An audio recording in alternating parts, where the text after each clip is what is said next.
mentioned around David's life in 1 Samuel 16:18. But if you look at those gifts that were outlined over him, they did not put the gift of being a shepherd. There was nothing like that. But the gift of being a shepherd is the essence of why he was made a king. It was not because he plays music. It's not because he was a man of war. It was the gift of being a shepherd that made him a king. So we play down everything. A lot of things have been neglected. Whatever you are doing, pay attention to it. I don't see why somebody should be divided in this life. You don't need to do that. You're just hurting yourself. Grow the little thing you do. And then if that thing expands and begin to open doors for you, fine. Why would you be divided in this life? You're not supposed to be. What amount of results have you made in the little thing you are doing? Can you tell me what you have produced? What have you generated from the one you are doing there? They remind you over everything. And you want another one. What have you done with the one you are doing? You have not achieved anything with that first thing you have. There is nothing to show for. When you're talking that you're not created for that, then will a man be created for the cross? Somebody was born to die. Is that the destiny? Somebody was born to go to prison and then throw into a pit. Is as life opens up to you, whatever life pushes you into, be the best of it. It is through that platform you begin to generate certain energy for a certain life you live for yourself. Well, all this confusion of people trying to say, I have divided up. You need to know what you want to do with yourself. You need to know. I've always said, why would God take somebody to a place? There's a purpose for everything. Before David was made king, he was sent to Saul's house. Why was he sent there? Why was Samuel sent to Eli? Why was Samuel sent to Eli? Why? Because there was a tied destiny to be a prophet. David had a tied destiny to be a king. Let's understand that sometimes God is leading you to a path. You are choosing your own path yourself.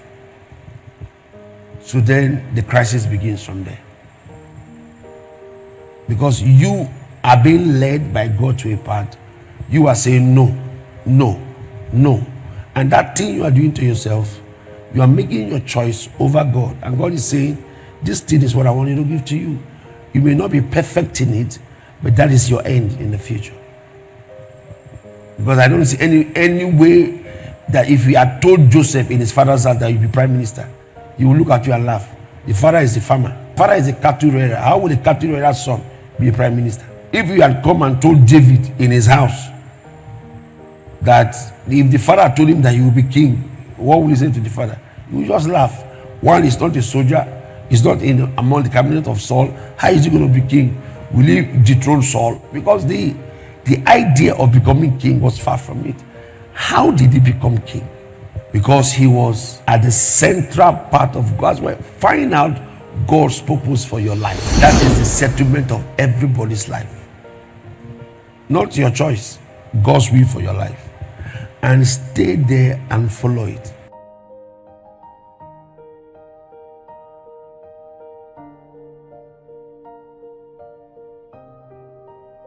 The identification of that word multi-talented already will give a child a sense of imaging that you may not like.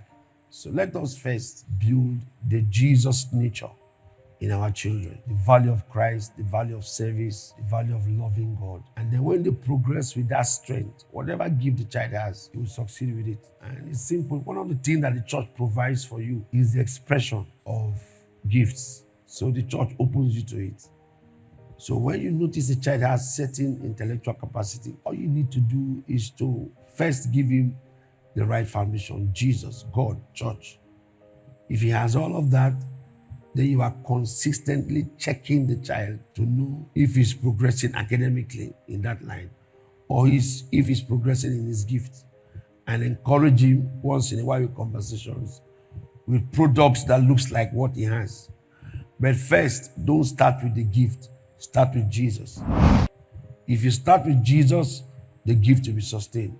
But if you start with the gift and play down Jesus, the gift to destroy the child. Let's try to understand that we can do better with a lot of things we do with life and come up with the healthiest of results. Because at the end of the day, what am I looking for? You know, to gain access to the result. That's what I need. So let's get it right. And the child can be productive in the future if we give the right foundation. First, Jesus, education, then skill. Remember, between the Jesus is God, character, then skill, maybe intellectual capacity, and then maintenance of that child. Because the child has to be maintained. Because if the child is not maintained and he grows without those things, you will ruin the child's life. Like too much of make him look as if he's the best gift everywhere. And some young folks are feeling gifted. They feel intelligent. So they become abusive because parents did not maintain those children to know you are not better than the others. It's just a life privilege. And you can lose it if you're not guided. So that will help every parent to know what to do.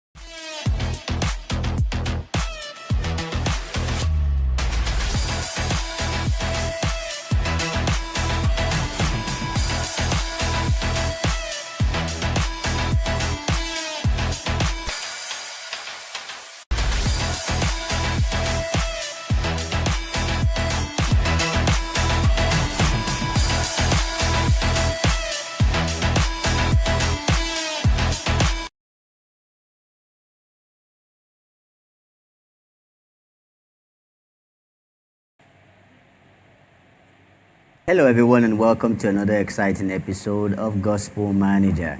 We're excited that it's Friday, the beginning of the weekend. We want to say a very special thank you to all of our Gospel Manager family for all your contributions in terms of the questions that you have also shared on the platform, which also serves as an inspiration and also a model and guide for other viewers who are watching online and offline. I'd like to say a very special thank you to the clergymen who also take their time to be part of the Gospel Manager program. We don't take your viewership lightly, and we want to say thank you, even as we anticipate more of your viewership in the coming episode and in the coming seasons. All right, so if you are actually streaming, remember you could actually send in your questions at the comment section with which you are watching, whatever social media platform you are watching on.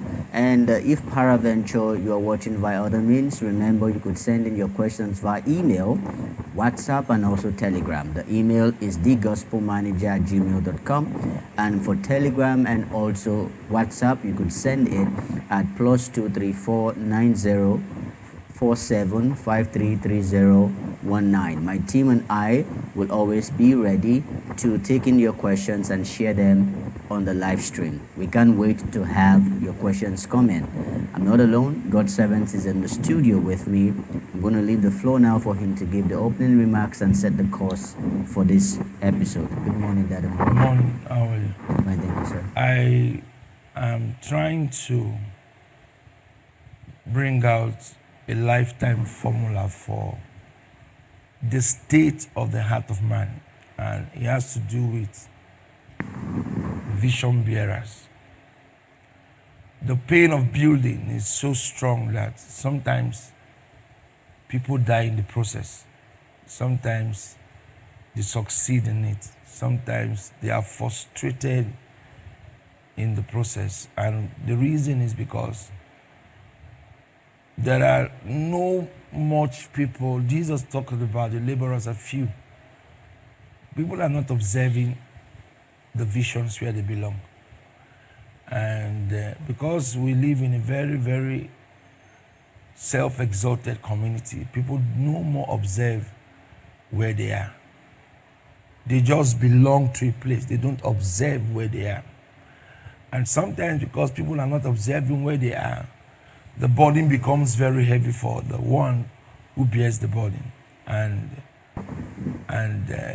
And then explanations will no more be making sense, because when you don't have the body and you don't have the observatory force to see what you have to do, explanations will become a problem, because you start getting offended because you are being told too much about the thing. And that's why you see people act sometimes the way they act in visions, because it's so much of explanations, things that they are supposed to observe and apply, they are not. So explanations get so many to them. So I'm praying for a lot of people who are running visions, that God will give them people who observe. Observation is dead. People don't observe the visions where they belong. They don't. And as long as they are not observing where they belong, decision making will be very poor. And that's my kickstart, that observators, we need to raise more observators around our labor systems. And that will help create posterity in every vision, whether church or civil or whatever. Thank you so much, sir. All right, so we're taking this question from Miss Annabelle. She said, "Good morning, sir. Please, sir, what is your advice to a parent who feels like they have failed in raising their child?" Failure is a decision that you take. So if you choose not to see setbacks as failure, you can still succeed in it. So there is no failed child or failed parent. Is where you, one of the good thing about it is that when you discover that you have made a mistake, and I've always said to people, discovering that you make a mistake is a sign of maturity. But staying blinded that you are not in any guilt, that's immaturity. So the awareness to know that that family has failed in raising their children, there's a need now for a restart. How do I start should be the question. So how do I start? And they should start with the Bible. The Bible has all the facilities for growing a child. And there are books, there are messages. So let them start from there. Starting, you can restart and start again. There's no failed life. Keep starting. It's that starting point that will excel what you do. So let them go back and start again. And with proper knowledge, they will do better with the child. Thank you so much, sir. And then Mrs. Adane is saying, "Good morning, Bishop. Your program is very inspiring. Thank you for taking out time from your very cumbersome itinerary to be here on the stream. Sir, please, my question would be, how can parents maintain a loving relationship with a rebellious child without enabling their behavior?" The word rebellion alone has brought a certain level of direction for the child. I've always asked, how do people get to a place where they are breaking laws? How, particularly a child? A child begins to have certain impressions about life. How did that child get there? And the first thing is liberty. It's either the child is exposed to certain actions that were not corrected, or certain conversations that the child is not supposed to see or hear. And then the only way to solve that is to change the conversation, and is to stop liberty. Stop the liberty and stop the conversation. When you have blocked these two parts, that rebelled child will be adjustive. But if you still allow liberty and create those conversations, the child will get more mature in the act. So that's how to handle people who have lost the track of decency. Thank you so much, sir. Now, still on parenting, we have this question from Mrs. Stella Anioku. She says, "Good morning, Bishop. I was listening to the radio day before yesterday, and again I read it, the same story on papers yesterday, where it was said that an apprentice who was 18 years old had impregnated his master's daughter and 9 other girls in a space of 5 months. Now, the question would be, sir, how do we navigate parenting when your children make choices against your teaching? Because many people who make comments in that story blame the parents, some blame the child, some blame the peer groups, but then the matter still remains that the mistake has been made. So how can parents navigate their parenting strategy when their children make choices against their teachings? You see, one of the first things that people do is to look for who to blame. And I have always warned that those who have those kind of tendencies are very wicked people. Because you should first of all ask very wise questions. The question is this: for a man to have such capacity to do such things, what was the liberty given to him around that environment? Because it is liberty that creates certain actions. And I've told people who parent children, pay attention to your kids. Don't say they are mature. And that word saying a child is mature is, and a man of 60 is making mistakes. A woman of 60 is making mistakes. Are telling me a child of 16, 17 is mature. I don't get that. When a mature, full-fledged man is making all kinds of errors. A full-fledged woman cannot sit there and think properly and do things right. And then you tell me a 17, 19, 21-old child is immature. No. We need to understand that as our days recycle, things are innovative. We need to develop systems of parenting our children.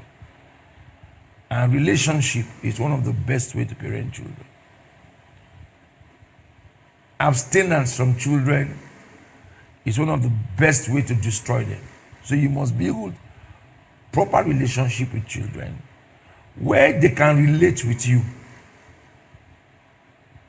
It is that relationship that will make them tell you passes made to them. That's how to solve those kind of problems. Because that thing didn't jump in a day. It's a program. And let's learn to allow our relationship, allow our young youths to have conversations with us. Because they need our advice. We may blame who we want to blame, but abstinence from your children is liberty for warfare, life warfare. So parents should build proper relationship with their children. You know, sometimes the only time we have time is to correct. Anytime our kids sit with us, we are correcting them. What about relationship, relating with them? And that's where I feel a lot of families have issues with. We don't relate with children, and for a child to be abused at that level is carelessness from parents. You can't be abandoning your children to people and don't pay attention to them. And then at the same time too, we don't trust people around us to care for our children. You can't care, you don't trust people to care for them. So the people who defend those kids are not willing to do so because you don't trust them. You take decisions to fight against the people who are within those kids. And the children are seeing it. So when they have the privilege of being corrected by people who are supposed to correct them, they can't do that because they are scared. So it still boils down to us as parents. We must build relationship and then encourage people around our children to play a part in their lives. You should allow people to play a part in your children's life, because they will help solve such crises immediately. Because when you notice somebody making passes as your boss's child, honestly, you should slap the person. Show the person how angry you are, if you have that liberty to do so. So we need to go back to that foundation on building relationship with our children and checking their peer groups and also checking the surrounding, where they live, where they stay, who are their friends, who has the empowerment to also assist them as a big sister, as a big brother, as a big uncle, and defend their causes in life. So it's a very dicey situation. And for the young folks now, note that your life is more important than a promise and than an emotion. Don't do things out of the concept of knowledge. Try not to get yourself involved in things you're not sure of, because the default of your future cannot be repaid or cannot be repaired. So please don't get yourself involved in things that will destroy you. Seek counsel. Somebody you trust. It doesn't need to be your father or your mother. Go to somebody who can correct you. This one of the things that young people do. They run away from people who have the courage to correct them. And I've always said your best friend is not your best friend. Your best friend is the person who corrects you, who will look at you to the face and tell you this thing is wrong. That's your best friend, not the person who jokes with you, laughs with you, and covers your weaknesses. No. So let us choose relationships around us that are corrective. I have told you this thing is wrong, and go to the person yourself and explain yourself. We need to encourage young folks to be doing that.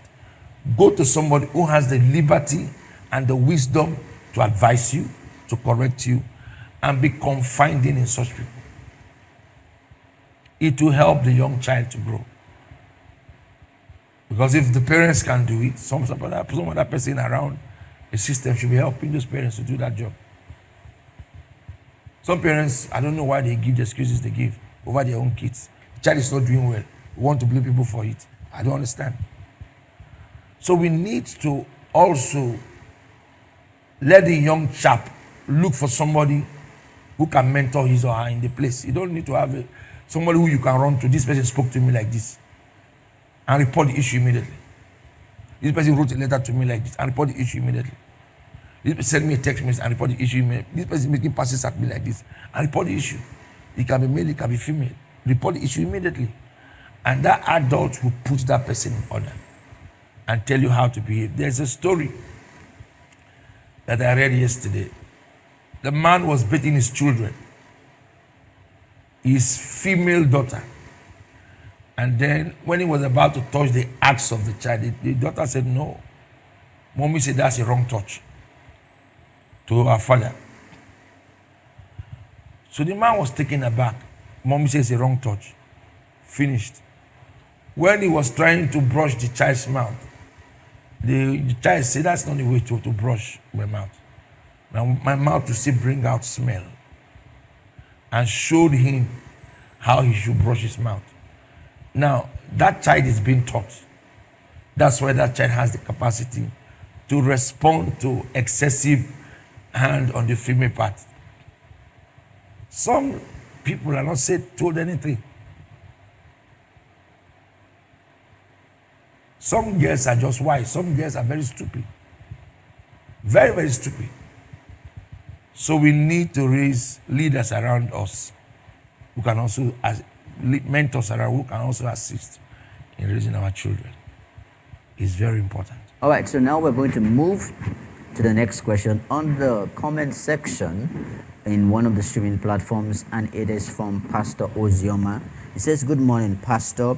There was a time when the church was essentially a place of refuge, healing, and acceptance for both the saint and the sinner.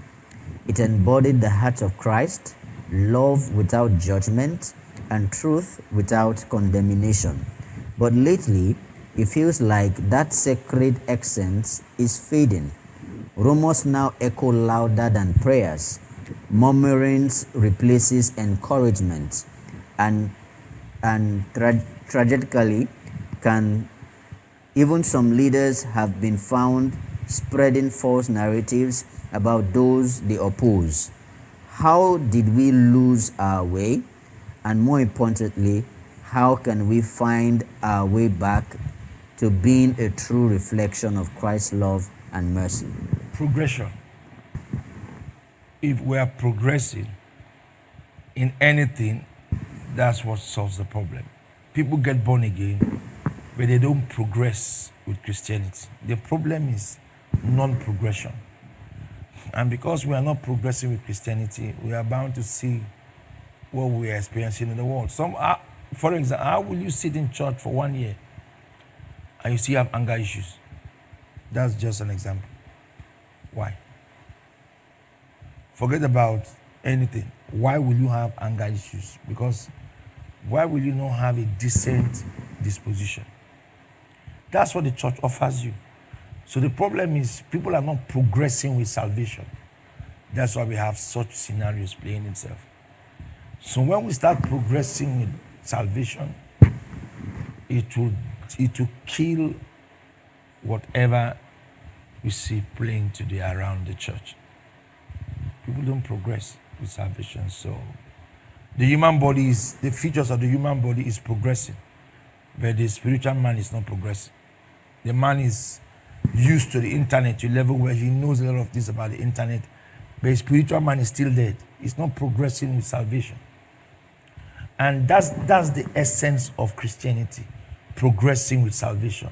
So we need to start progressing with our salvation. You were once like this. You are now like this. You have grown. The young girl is progressing in her body. So the way your body progresses, progress with your salvation too.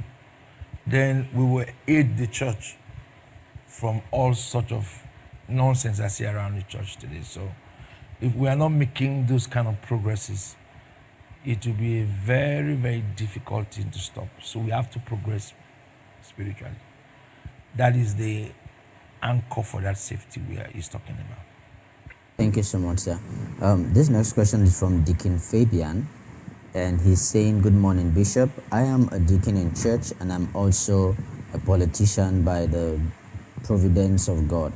Sir, please, my question will be very direct. What is your advice to Christians who feel pressured to compromise their faith in the political space?" We like to give excuses. Anytime a man wants to look for a way out, he uses an excuse to complement it. There is no excuse in error. I don't believe it. I don't believe in that. There's no excuse you give in making a mistake. There's always the bad and the good. Your decision is what matters. So if they present to you bad and good, the decision you take should define that. It's not what the people offers you. The Bible says life and death and the power of the tongue. So that means I can decide to speak life, I can decide to speak death. You see, butter and honey shall eat, that you know the good from the evil. So I have decisions to make.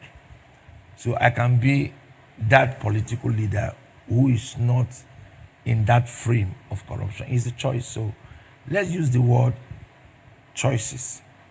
Make the right choices and do the right thing, because you have the right to do so. So let's not paint politics as a bad land.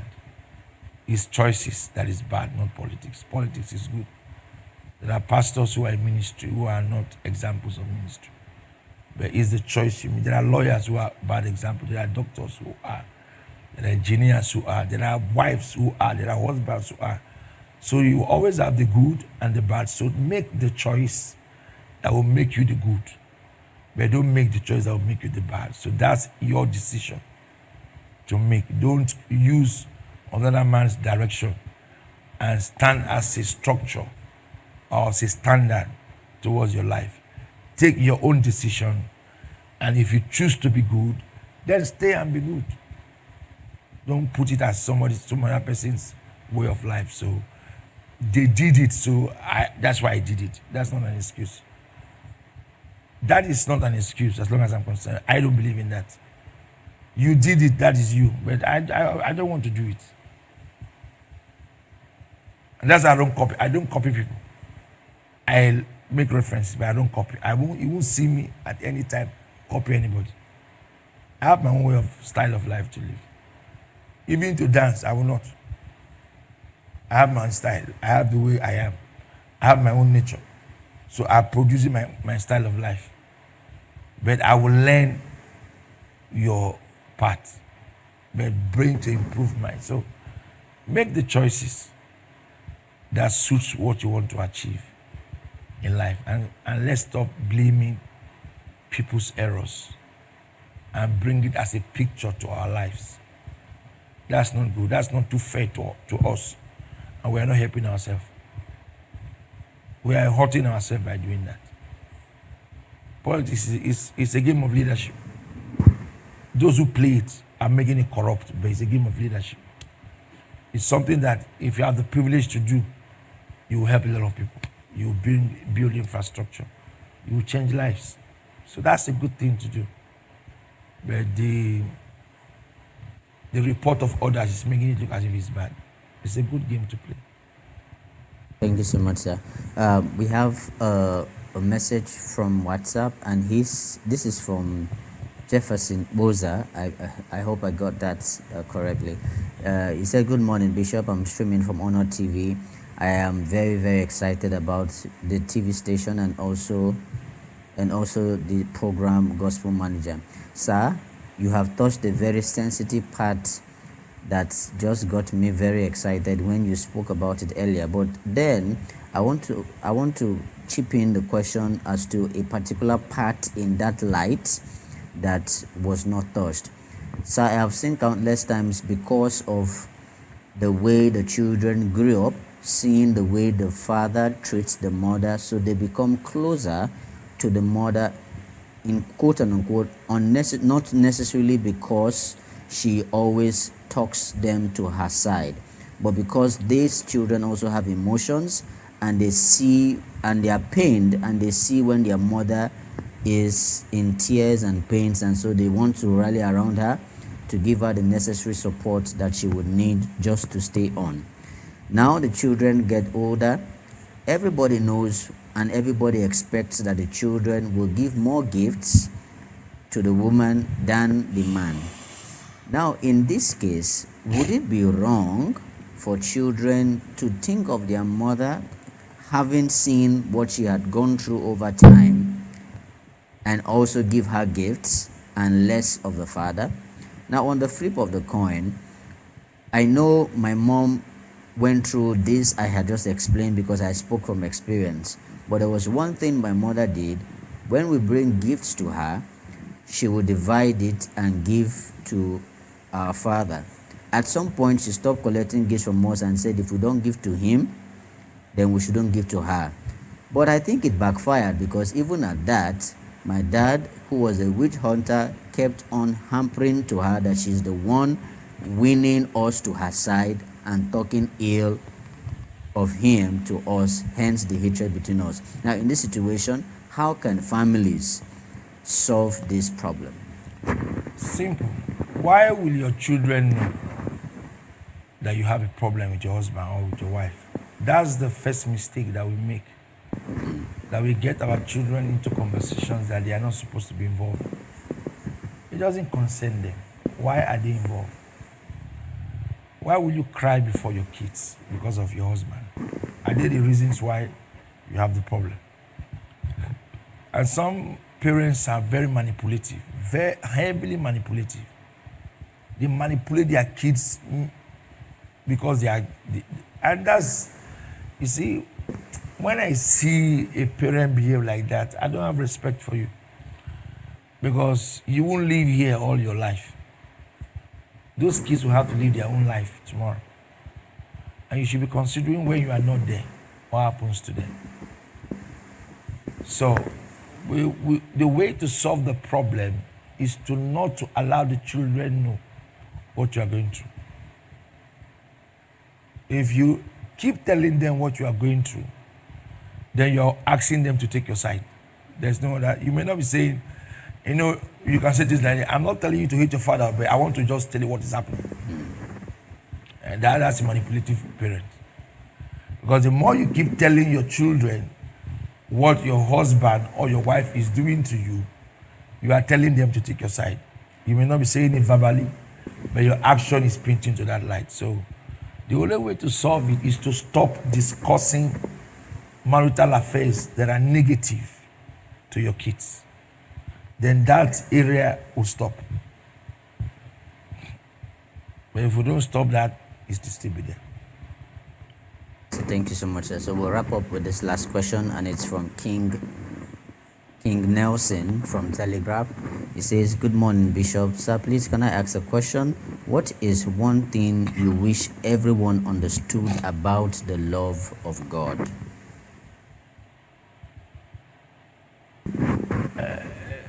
The question, understood the love of God, is to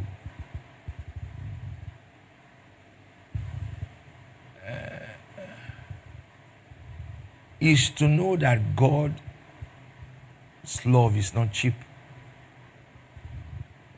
Because one of the things that I feel people are misguiding themselves with is that they feel love of God is cheap. Price was his price, he paid the price for that love. He died. So one of the things you should notice about God's love is that his love is not cheap. It was paid for. And when you get into that love, honor it. And how do I know you honor it? By living the life of the man who paid the price for it. So until you understand the sacrifice behind that love, you can't honor him. So that's one of the things I want to give to everybody. Before you claim you are in love with the Lord, do you understand the sacrifice that was paid? If you do, it will show in how you honor him. You will not be spoken to about doing anything around him.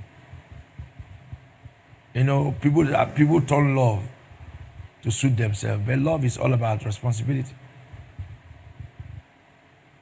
Love simply means I'm responsible for you. That's what love means.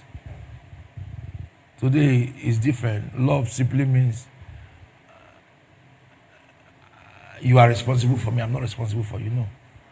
The day you meet somebody you love, you're responsible for the person is also responsible for you. Jesus said, I have paid my own price. You now, you are responsible to honor me for the price I have paid for the rest of your life. So love is all about taking responsibilities for one another. So when we understand the way Jesus carried his love and what we need to reciprocate back, then you will understand the true essence of the love of God. So now I'm going to be leaving the floor for God's servant to give his closing remarks and bless us for the weekend. Let us choose relationships that are enriching enough to help us. I'm not talking about monetary relations, I'm talking about enriching your mind.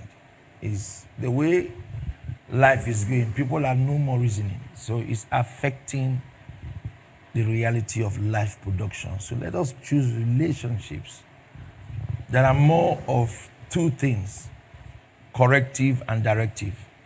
When a man has a relationship that corrects him and directs him, then he has a healthy tomorrow. Let's stop choosing relationships of compliment and comfort. You have a relationship because of they compliment you and they comfort you. And stop being the ones who need to lead a path. Today, people keep relationship where they want to lord over a people. We need to stop doing that to ourselves. You can't know everything. You need directions and corrections. I need it. I've always said to myself, I need it. And I appreciate when I'm corrected. A lot. A lot. I don't get offended. I don't get offended over corrections. And I don't control those who are supposed to control me. People control the people who control them. So as long as you are controlling people who control you, you live a life without control.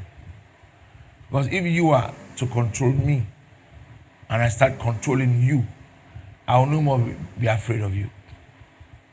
I can do whatever I like. Because the essence of having you is to put me in order. And you're not doing that anymore. Because I have used a certain level of relationship to kill it. So now I don't see that thing that you have that makes me put myself together. Rather, I see you as somebody I can talk to the way I want to talk to, and I can do anything I want to do around you. And that will limit you talking to me. So we should build relationships that corrects us and directs us. Let's be conscious about those kind of relationships in our lives. And to me, I keep saying, it's the safest ground of your life. Sometimes, if people don't have anything to talk to you about, go to them yourself.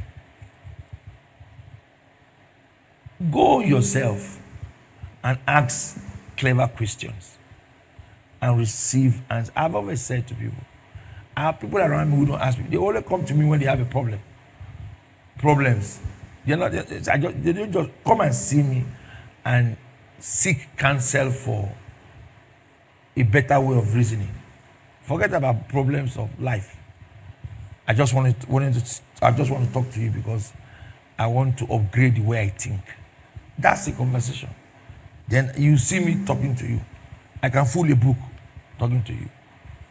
I'm not satisfied the way I conduct myself. I'll be excited. But the only time I see people is to come and tell me they are sick, they are hungry, they have money crisis. That's all. Mother is sick, father is sick. This person offended them. This one has this. All that's that. That's just all. But there is no time I see somebody wanting to improve the way he reasons, improve the way he reads, improve the way he relates with life. So we need to have such people around us and seek for their directions all the time.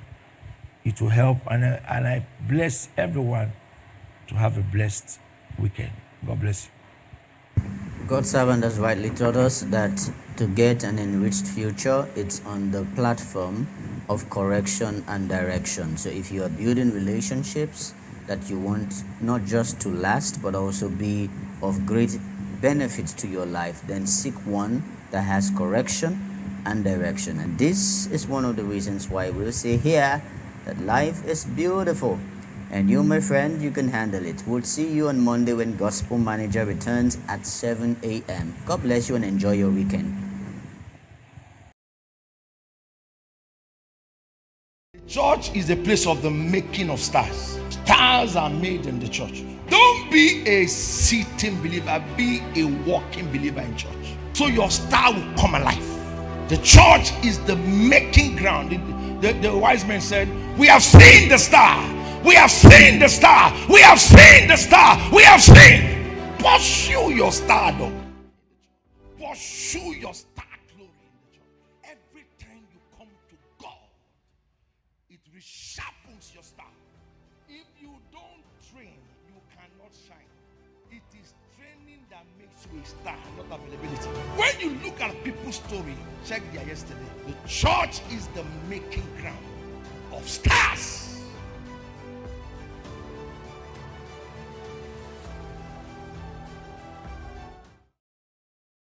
Rehoboth from scriptures that God has made room for us, and one of the things that we'll be enjoying from the Rehoboth 25 event is God is going to make room for everyone who makes their way into Rehoboth City on a World International. Rehoboth 25, it's not just an event, it's an encounter. It's one that comes to transform lives, destinies, rewrite stories, liberate men, and also cause the palpable presence of God to be felt from start and unto finish. God's word says in Exodus chapter 23 from verse 25, he says, if you serve me, I will bless your bread and your water. I will take away affliction. So that signifies that coming to Rehoboth 2025, don't just carry your bag and baggages and come and sit down. Think of what to do.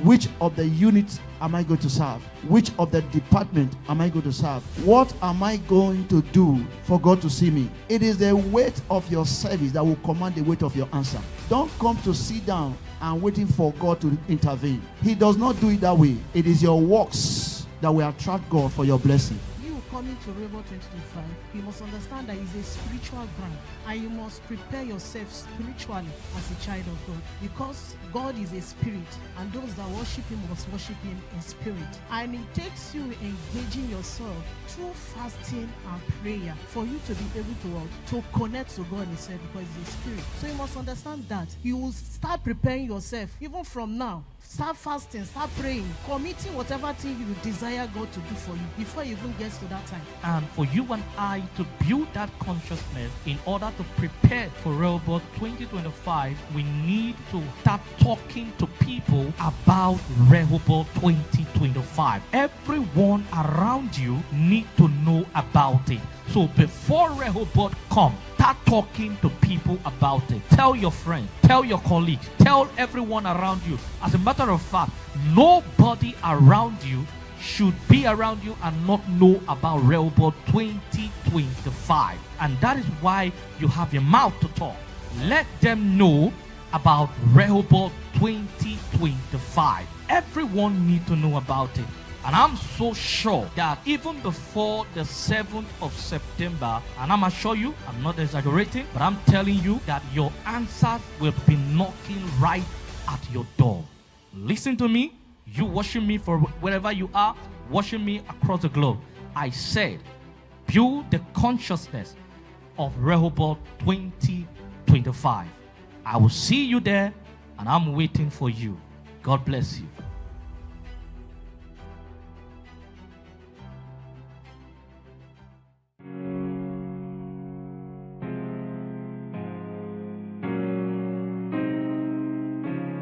We shout and we celebrate, we sing and we jubilate. We shout and we celebrate, we want to say Rehoboth is here. We shout and we celebrate. The church is not a house. The church is a place of God. The church is not a location. The church is where God dwells. The church is the foundation of everything that connects your life. The church is not a building. The church is a place where God dwells. The blessing is not physical, but it attracts physical things. You don't pray for cars when you're blessed. You don't pray for money when you're blessed. You don't pray for houses when you're blessed. Blessed people don't pray for them. Those things are proof that you're a blessed person. What you should pray for is the blessing, not the blessings. It is the blessing that attracts the blessings. Grace is the believer's makeup. In our natural self, we are limited. But when we wear the grace of God, people see us differently. Wearing grace is wearing God. Because nobody can turn him back. Nobody can turn you back. You cannot reach your potential without valuable people in your life. Many people are just ordinary. They are gifted, but all they have is a gift. But when the gifts of men come into your life, your gift is exposed. Every man born of God, there is the you that we see now. There is the you that we are to become. If you are not careful, and if people are not careful, they will take you for the you are now as the you will ever be.